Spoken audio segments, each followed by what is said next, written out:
ჰოლოკოსტის პარადიგმა, ოსვენციმის პარადიგმა მე-20 საუკუნეში, 21 საუკუნის ეს არის ღაზა. ჩვენ ღია კამერების წინ უყურებთ ოსვენციმში საკუთარ მოსახლეობას უმალავთ ნაცისტები რა ბოროტებას ჩადიოდნენ. და ისინიც კარგად ისრულებდნენ თავს. ვერ ხდებოდა, არ ვიცოდით. ყველას ესე კი რა პირში. არ ვიცოდით რა ხდებოდა და დამწვარი ხორცისუნი რომ მოდიოდა მიუხედავად რომ იყო დახაო 40 კილომეტრში და გარდა მთელი მილიონნახევრიანი ქალაქი ადამიანის ხორცით სული დამწვარი სული. ეს თვითონ ვიღაცას ისე აქვს პლანეტს თავს სადღაც და იმის რომ იმოდის. ანუ ადამიანს შეუძლია თავის მოკატუნება ძალიან კარგად. ან დღეს ამისი საშუალებაც არა გვაქვს იმის საშუალება რომ მოვიკატუნოთ თავი და თქვათ რომ უი არ ვიცით ბაზარში რა ხდება.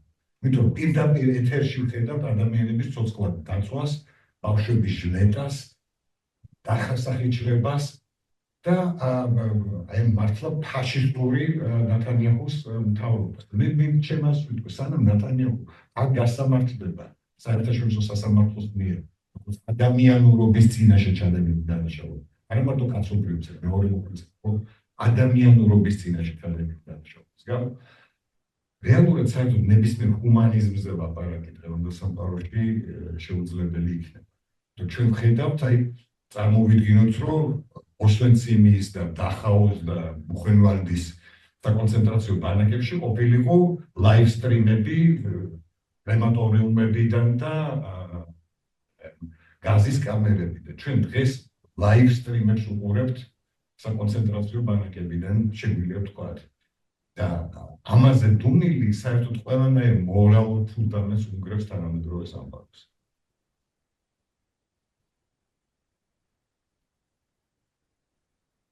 Okay.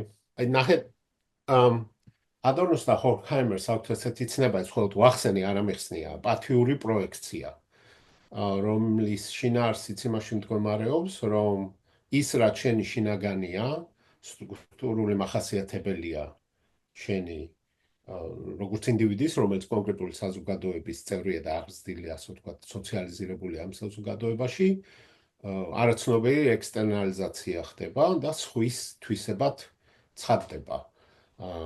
პათიურ პროექციაში ერთ-ერთი მახასიათებელი ნიშანი ის არის, რომ მსხვერპლის და ბოროტმოქმედის ინვერსია ხდება.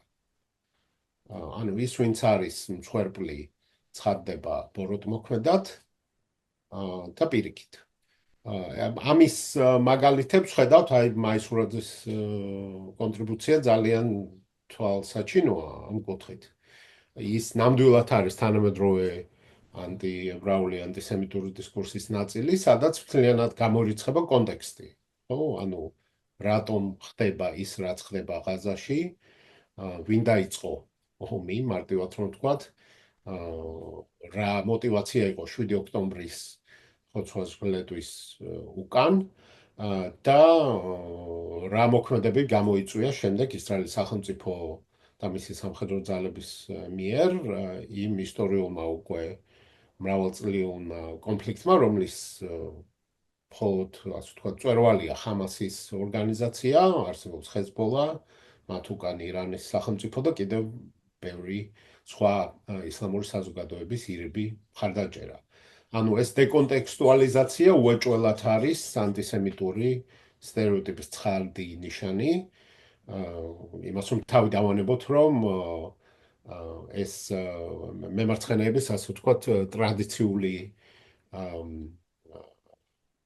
ტროპია, რომ ყველა თითქმის ისრაელის პრემიერ-მინისტრს აცხადებენ ფაშისტად, ზოგ შემთხვევაში ნაცისტად, არა მარტო ჰოლოკოსტის და შოას რელატივიზაციის კუთხით, არამედ იმის ასე ვთქვათ, გამანადგურებლური ელემენტის ებრაელებში ექსტერნალიზაციის სახით. ხო, მთელი დისკუსია ჰოლოკოსტის მნიშვნელობის შესახებ ისტორიკოსთა დავაში 1980-იან წლებში გერმანიაშიც, რომელიც ერთ-ერთი მაგალითია ამ ანალიზის, მხოლოდ იმით აიხსნება, ასე ვთქვათ, ძირითადი мотивация, რომ ასე ვთქვათ, ებრაელებში გადატანილი ხდება ის განმანადგურებლური თვისებები, რომლებიც რეალურად ახასიათებს გვიანდელი კაპიტალიზმის საზოგადოებას თვითონ,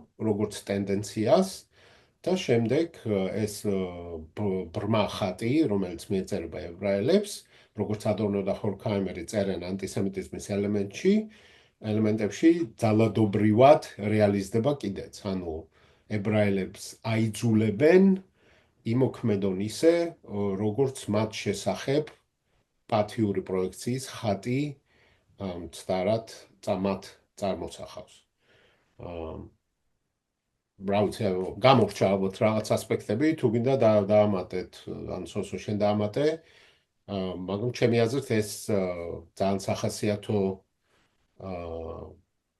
სახასიათო გამონათქვამია, მაისურაძის სიტყვები აქ მარტივად ეწერება დასავლეთშიც, ამერიკაშიც, ძირითადად მემარცხენე ინტელექტუალების და არა მარტო ინტელექტუალების მედიის ინტერპრეტაციის სქემებში. ვიზუალურ ელემენტზე, რა თქმა უნდა, ცალკე დისკუსია იქნებოდა საჭირო, განსაკუთრებით იმის გათვალისწინებით, რომ პროპაგანდის ომია გაჩაღებული, ცნობილია ისიც, რომ ზოგიერთ შემთხვევაში გამოსახულებების ინსცენირებაც ხდება.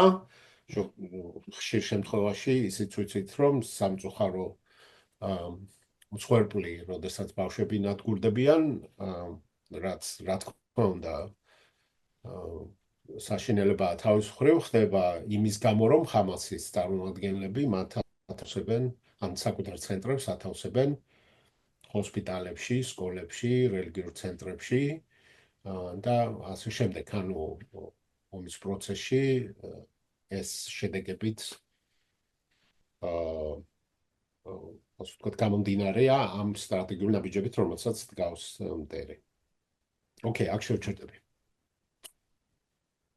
მადლობა, სრულიად გეთანხმები, რომ რეალურად თუ გავიცნობთ დასავლეთის დისკურსებს, მემარცხენეობის, ფაქტიურად გიორგი მაისურაძემ სიახლე არც თქვა არაფერი, ხო? ფაქტიურად გამოტანილია ის მოდელები და შინაარსები, რომელსაც ვისმენთ აგრეთვე დასავლეთში.